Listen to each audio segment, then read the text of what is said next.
গত শুক্রবার গরুর মাংস আনছিলাম, গরুর মাংস ভাগা আনছিলাম, সেই জন্য গরুর মাংস ভাগার মধ্যে অনেক চর্বি হয়, সেই জন্য ভাগা আনতে চাই না, সবসময় বাজার থেকে কিনে আনার চেষ্টা করি। যেহেতু এখন আমার মন মানসিকতা ভালো নয়, সেই জন্য একজন এসে বাসায় বলছে যে এরকম এরকম ভাগা বেচে, সেই জন্য আনছি। বাইরে ভাই এত চবড়ি হয়েছে যা বলার বাইরে। পরে আলাদা করে রেখে দিয়েছি, ভাবছিলাম যে মুগ ডাল দিয়ে রান্না করব। তো এখন ফাইনালি মনে মনে ভাবলাম যে এখন যদি মুগ ডাল দিয়ে রান্না করতে যাই তাহলে অনেক দেরি হয়ে যাবে। যদি প্রেশার কুকারে রান্না করবেন তাহলে চর্বিগুলো করে গইলা ভর্তা হয়ে যাবে, তাহলে আর একটু ভালো লাগবে না। চর্বি একটু আস্তে আস্তে থাকবে, আনাম গোটা গোটা, তাহলে একটু ভালো লাগবে। হ্যালো গাইস, কি অবস্থা? সে সবাই ভালো আছেন? আমিও ভালো আছি। আজকে আমি গরুর মাংসের চর্বি দিয়ে আলু দিয়ে রান্না করব। তো প্রথমে তেল ভালো করে গরম করে নিয়ে পেঁয়াজগুলো ভালো করে ব্রাউন করে ভেজে নিয়েছি, নিয়ে আদা রসুন ভালো করে দিয়ে ভেজে নিলাম, নিয়ে এখন হলুদের গুঁড়ো মরিচের গুঁড়ো সব কিছু পরিমাণ মতো ভেজে নেব। তো ভাবছিলাম মনে মনে যে মুগ ডাল দিয়ে রান্না করব, পরে ভাবলাম যে এখন তো আর সময় নেই মুগ ডাল দিয়ে রান্না করতে, এখন খুবই দেরি হবে, যেহেতু মুগ ডালটা একটু বেশি একটা জাল দেওয়া লাগে, সেজন্য। আর প্রেশার কুকারে দেওয়া যেত, যে প্রেশার কুকার দিলে আবার চর্বিগুলো নষ্ট হয়ে যাবে, গোলে ভর্তা হয়ে যাবে, গোটা গোটা থাকবে না, সেজন্য। এই যে দেখেন কত তাড়াহুড়া করে রান্না করতে, চর্বিগুলো ভালো করে বরফ ছাড়া হয় নাই, ওভাবে দিয়ে দিছে যে গরম চুলার উপরে দিলে একে একে ছেড়ে যাবে।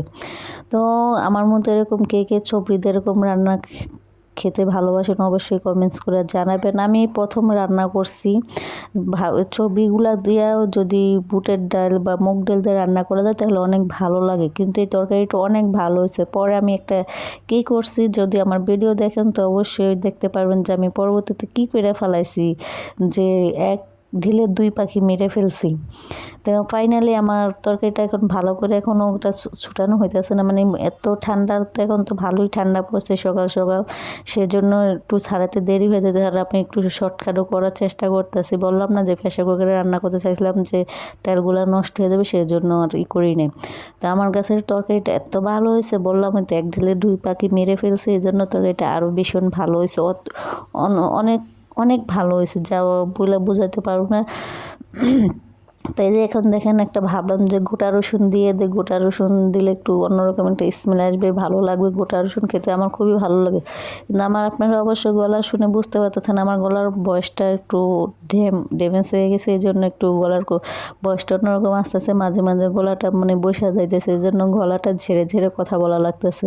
তো এখন ফাইনালি আমার মাংসটা রান্না কষানো হয়ে গেছে, এখন ঝোল দিয়েছে। এই যে দেখেন, বললাম না এক ঢিলে দুই পাখি। কি হয়েছে, কালকে যে কোয়েল পাখির যারা ভিডিও দেখছেন তারা তো অবশ্যই দেখছেন যে আমি কোয়েল পাখির ডিম আলু দিয়ে ভুনা করছিলাম, তো তরকারি অনেকগুলো রয়ে গেছে, সেজন্য কোয়েল পাখির ডিমের তরকারিগুলো এখানে দিয়েছে, যেহেতু ওখানে মাংসের মধ্যে আর সবজির মধ্যে আলু আছে, সেজন্য কোয়েল পাখির ডিমগুলো এখানে দিয়ে রান্না করে ফেলে। অনেকে তো দেখি মুরগি দিয়ে এমন ডিম দিয়ে রান্না করে, কোয়েল পাখির ডিম দিয়ে রান্না করে, সেজন্য আমি ভাবলাম যে আজকে চবড়ি দিয়ে কোয়েল পাখির ডিম দিয়ে রান্না করে ফেলে, তাহলে রান্নাটা অনেক ভালো লাগবে।